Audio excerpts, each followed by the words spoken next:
Welcome back Shubman Gill. আজকে শুভমান গিলের ব্যাপারে বলবো। শুভমান গিল হয়তো নিজের জায়গাটা অনেকাংশেই বাঁচিয়ে নিয়েছেন। গত কয়েক ইনিংস ধরে শুভমান গিলের ব্যাট থেকে কিন্তু তেমন রান আসছিল না। ইনফ্যাক্ট তাকে এটা এক প্রকারের নির্দেশনা দেওয়া হয়েছিল যে, বা তার জন্য একটা শেষ সুযোগ ছিল যে তিনি কিন্তু লাস্ট কত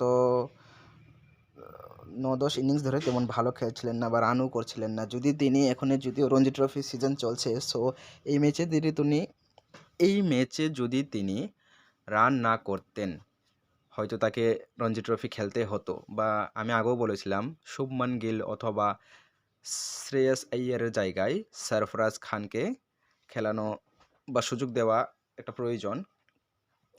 সেই জায়গাতে বলবো শুভমান গিল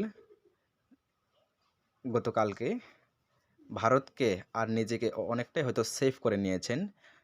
ভারত এই ম্যাচটাতে শুভমান গিলের ১৭ রানে নির্ভর করে এখন একটা ভালো পজিশনে দাঁড়িয়ে আছে। আর শুভমান গিল, দেখুন, এটা ভারতীয় দল বা যে কোনো ক্রিকেট টিমে বলুন, আপনি শুধু কিন্তু ওল্ড পারফরমেন্স বা আপনি আগে যেটা করেছেন সেটার উপর নির্ভর করে কিন্তু দলে থাকতে পারেন না। আপনাকে পারফর্ম করতে হবে। আপনি যত বড় নামই হন না কেন, আপনাকে পারফর্ম করে তারপরে দলে থাকতে হবে। ঠিক যেমনই যখন শুভমান গিল রান করছিলেন না, তখন তার দিকে আঙুল ছোড়া হচ্ছিল বা আঙুল তোলা হচ্ছিল। গত কয়েক ইনিংস ধরে তার ব্যাটে রান নেই। ইনফ্যাক্ট ওয়ার্ল্ড টেস্ট চ্যাম্পিয়নশিপও ফাইনাল যে ম্যাচ হয়েছিল সেখানেও কিন্তু শুভমান গিল রান করতে পারেননি। সেটা সবার নজরে আসছিল।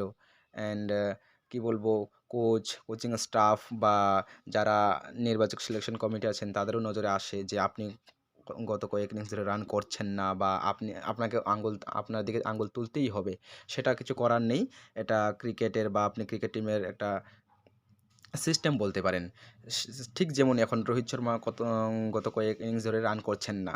সো এখন তার উপর প্রশ্ন উঠছে। তিনি যদিও এখন ভারতীয় দলের ক্যাপ্টেন, তো জানি না আমি রোহিত শর্মা তার ফর্ম কবে ফিরে পাবেন বা কবে তিনি আবার সেই ফর্মে ফিরবেন। কিন্তু আমরা শুভমান গিলকে বলবো যে তিনি ভারতকে শুধু নয়, নিজের জায়গাটাও অনেকাংশে বাঁচিয়ে নিয়েছেন। তার ১৭ রান ভারতকে এখন একটা মজবুত স্থানে দাঁড় করিয়ে দিয়েছে। ভারতে যথেষ্ট লড়াই করছে ইংল্যান্ডের সাথে। প্রায় ইংল্যান্ডের কাছে ৪০০ রানের টার্গেট, যদিও ৩৯৯ বা ৪০০ রানের টার্গেট হবে। সেটার শুভমান গিলের কারণে হয়েছে একমাত্র। শুভমান গিল ছাড়া আবার দ্বিতীয় ইনিংসে কেউ ভালো রান করতে পারেননি। শুভমান গিলের টেস্ট ক্যারিয়ার কিন্তু তেমন ভালো নয়, বা আপনি বলতে পারেন না যে ধরনের খেলা তিনি টি-20 বা ওয়ানডেতে খেলেন সেরকমভাবে নিজেকে উজাড় করতে পারেনি টেস্ট ক্রিকেটে। গত কয়েক ইনিংস ধরে তো আরও সেটা আপনি দুর্বল বলতে পারেন। শুভমান গিল কিন্তু আসলে তেমন প্লেয়ার নন যে একের পর এক ইনিংস খেলবেন, একের পর এক ম্যাচ খেলবেন, সেখানে কোনো রান করবেন না। সেরকম শুভমান গিল প্লেয়ার নন। আসলে শুভমান গিলের প্রতি মানুষের এক্সপেকটেশনই ছিল বেশি।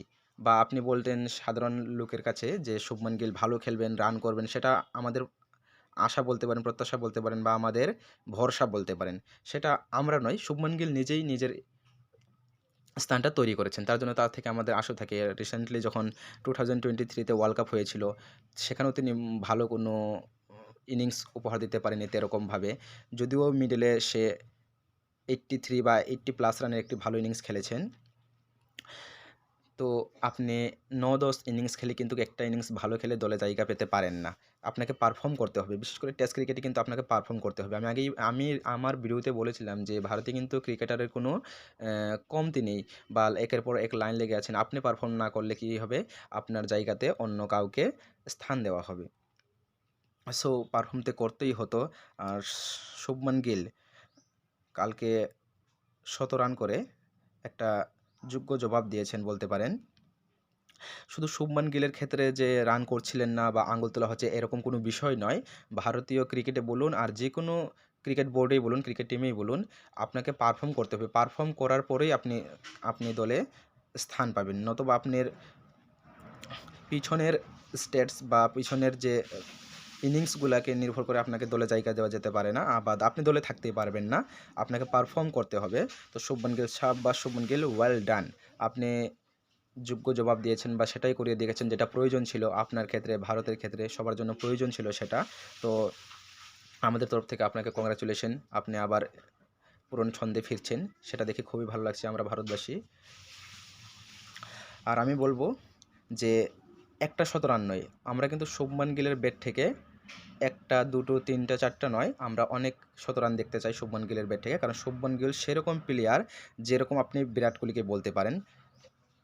বিরাট কোহলির সঙ্গে অনেক সময় শুভমান গিলকে কিন্তু প্রিন্স হিসেবে ঘোষণা করা হতো সাধারণ লোকের কাছ থেকে, বা তাকে প্রিন্স হিসেবে লোকে চিনতেন। কিন্তু বিরাট কোহলি যখন কিং, কিন্তু বিরাট কোহলি কিন্তু নিজে কিং হননি। সে কিংয়ের মতন কাজ করেছেন, বা ক্রিকেটের কিং বলতে পারেন বিরাট কোহলিকে। তো কি নিজের ভালো পারফর্মের জন্যই তাকে কিং বলা হয়। ঠিক যেমনি শুভমান গিলকেও প্রিন্স বলা হয়ে থাকে।